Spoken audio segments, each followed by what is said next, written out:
O barco é unha vida tranquila e toda a veciñanza está impactada por este crime que queremos condenar de xeito firme.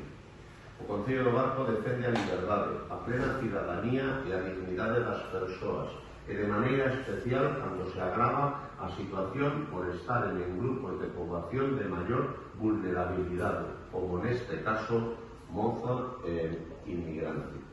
Segundo, queremos mostrar a nosa solidariedade e apoio á familia e amigos da vítima, aos que trasladamos as nosas condolencias. Poñémonos a disposición dos familiares e da Embaixada de Paraguai para colaborar na medida das nosas posibilidades para que o corpo de Rosy, como a chamaban todos, poida ser repatriado ao seu país de orixe e cumprir así o desexo xa expresado pola súa familia.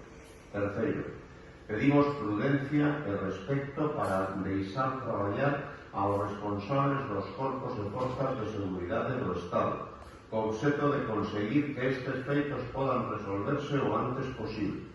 Ante os rumores surgidos nestes días respecto a esta investigación, pedimos á veciñanza que non se alenten bulos que poden facer un dano irreparable a outros veciños.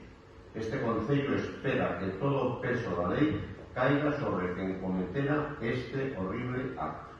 E cuarto, dado que o barco está a celebrar o Cristo, decídese tamén a suspensión de todas as actividades do programa cultural elaborado para estes días, excepto as dirixidas aos nenos.